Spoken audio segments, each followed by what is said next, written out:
Hi everyone, this is David Cavuto, one of the product managers on our Cribl Storage and Analytics team. I'm really excited today to talk to you about the new feature of Cribl Search called Lakehouse Engine and give you step-by-step instructions on how to ingest data into it. Lakehouse Engine is a feature of Cribl Search that allows you to bring data directly into Search where it is stored in Cribl Cloud and immediately searchable. It provides you a high-speed storage and compute environment where data is stored in a search-optimized format for an arbitrary period of time, currently up to 10 years. So let's get into it. The first step of using a Lakehouse engine is to create one. Here's what your search data menu looks like before you've created your first Lakehouse engine. My system already has one Lakehouse engine created, so we will use that one for this demonstration. To create your first engine, click on Add Engine. Give it a name, then choose a size. I'm going to pick a small engine for the demonstration, and then hit Save. Be sure to check the website to understand pricing and sizing for Lakehouse engines. Engine creation takes about 15 minutes, and it will appear as provisioning while you wait. Please don't try to use any of the features of the Lakehouse engine while it is provisioning. So let's go back to my existing Lakehouse engine. You can see that it's reporting ready. You can also see that there's data flowing into it by the spark line to the right of that table. In order for us to get data into our new engine, we need to follow a three-step process called intuitively getting data in. So let's click on the menu now. We can see that there are already two sources configured. These can be modified or deleted as necessary, but are created by default for easy access. Today we're going to send data into the Lakehouse engine using the syslog protocol. There's no syslog source pre-configured, so let's create one. This process is similar to creating a source in Cribl Stream. First we go to Step 1, Sources, click on New Source and select the syslog source. I give it a name here, New Syslog Source. I'll leave everything else at the default and hit Save. And that's it. Believe it or not, the system is ready and waiting for inbound data. At this point, when any data is sent to this endpoint, search.main.mytenantname, blurred out here, on port TCP 9514, data will be captured and stored by the Lakehouse engine and put into the main dataset by default. We'll talk a little bit more about that later. When you create a new source, it takes about 1 minute for changes to apply and for that source to be ready to accept data, even if the data is already flowing. I've got an existing source sending data to that endpoint via syslog, so we just have to wait and it should show up. Okay, great. We see that sparkline is now populating, showing that data is in fact being received at the port successfully.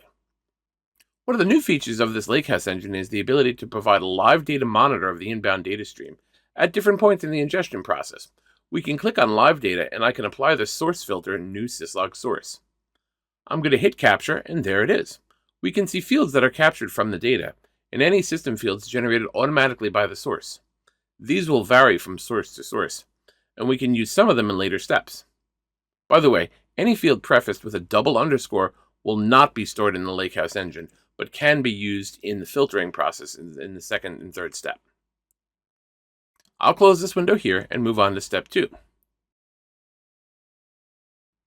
Step 2 is the function of applying a parser to the data, which we call a data type.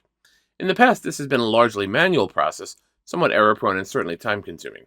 We're excited that the Lakehouse engine feature also includes a brand new AI-based automatic data typing feature. This provides the ability to both detect the type of data in the payload, as well as provide rules to automatically extract, parse, and name the fields in that content with no further user intervention. Here we'll select the live data viewer and see that this data is properly being data typed as RFC3164, which is the syslog RFC. So automatic data typing has in fact detected the proper data type. We can see that the fields are properly being pulled out, and we see that the timestamp in this data is matching the timestamp of the event. All of this looks great, so for Step 2, we need to do nothing. That's it. I'll cover manually creating a data type in a follow-up video. Finally, in Step 3, we need to decide where to store that data. Since search uses the concept of a dataset to store your data, the Get Data In process allows you to determine which dataset you want to use for data storage or each inbound flow. Now, to make this super simple, if you have not assigned a dataset, your data will automatically be sent to the built-in dataset called main. In this tenant, you can see that I do already have a dataset where different data is being sent to another place, but since we haven't created a rule for our syslog data, then that data would just fall through down to the main dataset. So without doing anything else, literally other than creating that one source, That data should now be available to search in the main dataset. If I go back into Search Home and look for the main dataset on the left, we can see that we do have a spark line here, and I should be able to immediately search data in that dataset. And look, there it is. Look how fast that returned. That's one of the primary values of the new Lakehouse engine, the speed of search and analytics into the datasets stored on it. The data is currently in table view. I can switch it back to event view if I want. You can see that all expected fields have been extracted correctly. I can select one value and do a simple search into that data as an example.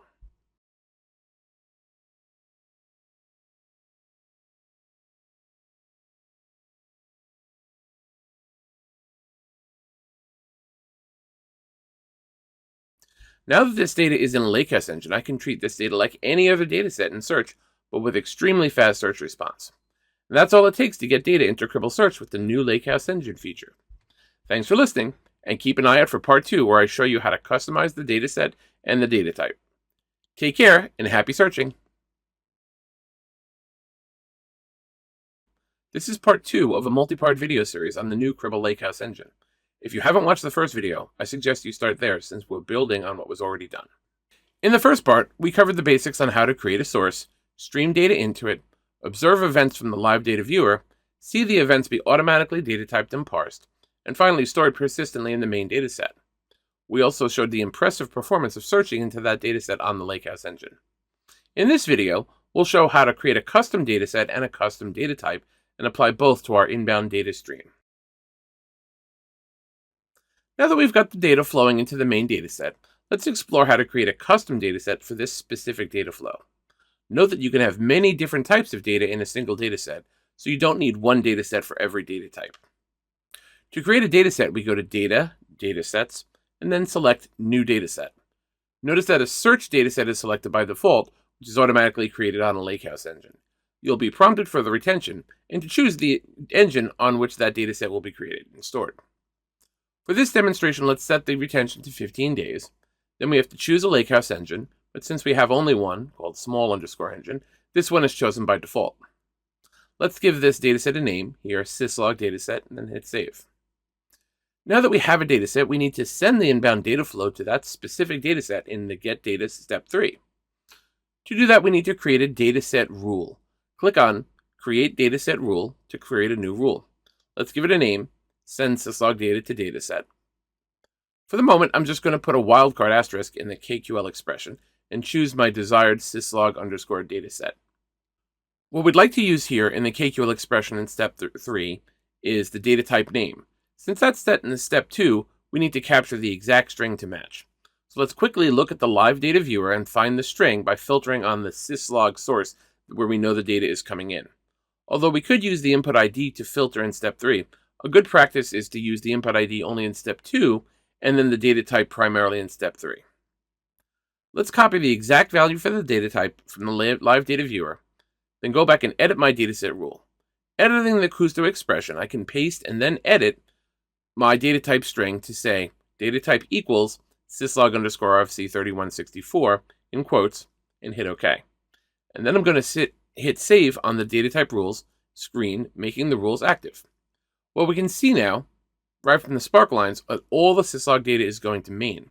But within a few seconds, what we should see is that all the data that was going to main will now be going to my syslog dataset. And there you go. The main dataset spark line goes to 0, and the syslog dataset takes the full set of inbound syslog data. Let's go verify that that data is searchable. If we go back to our search home and look for our syslog dataset, I should see a spark line there, and now I should be able to search into it. All the data that I was seeing in the main dataset is now in the syslog dataset. That's pretty straightforward, and really all you need to do for automatic data typing and ingesting into the new Lakehouse engine. There's one more thing you can do to customize the inbound data type with a manual rule. You'd need that if the inbound data is either incorrectly detecting the data type, or if you'd like to override it with custom parsing rules. In this example, we'll copy the built-in data type and customize it by adding a simple field. Let's go to data types and find the syslog rfc3164 built-in data type. Let's open that, then click on clone. This will create a copy with no name, so let's call it custom_syslog_data type. I'll use the new field section to create a field called new_field, and we'll give it a value of custom data type in quotes. So if I wanted to manipulate the fields in any way or manipulate the timestamps or create additional extractions, I could do that using this method. I'll hit save, and we have our custom syslog data type. Now we have to go back and create a data type rule in getDataIn step 2. Just like before, we can add a data type rule, and we will call it custom syslog rule. Again, we'll put an asterisk in the Kusto expression to hold that place.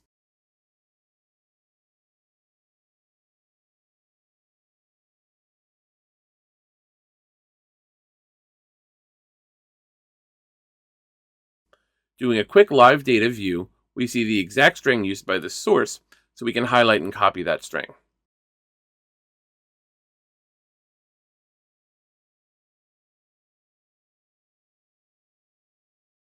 Now we'll go back to paste it in the KQL rule, change the colon to an equal sign, and put quotes around the string. That should be it. If we hit save, what should happen is now some of the sparkline volume should go up here to that row, reflecting that the data that we just captured is now matching the custom syslog rule instead of the automatic AI data type rule. Of course, we've designed the system such that most of your inbound datasets will match the auto data typing rule, so you probably won't have to customize this step. But if you do, this is the way you should do it. We can now see that some of the data that was going to the automatic data typing rule has moved up here and is now going to match this manual syslog rule. Oh, one thing to note, since we changed the data type name for this inbound data stream, of our dataset rule in step 3, which was using the built-in data type as the expression, needs to change since it will no longer match. Even though we didn't modify the page in step 3, we can see from this sparkline that our data type is in fact no longer matching. So what we need to do is modify this rule to include both the built-in data type or our custom data type, presuming we want to allow both and send both to that data set. Since this is a Kusto expression, we can use Boolean operators. I'll add an OR between the two of them, hit OK, and then save the dataset rule set, and the sparkline should correct itself.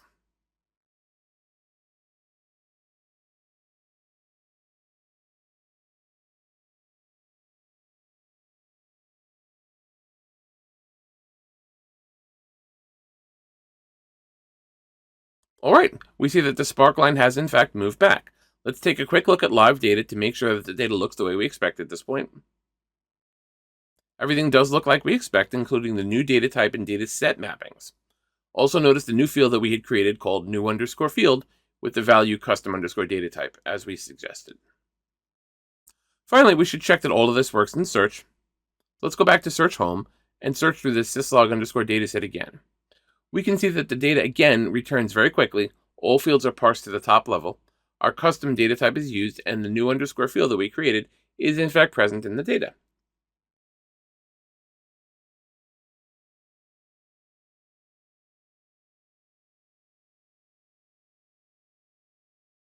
Great.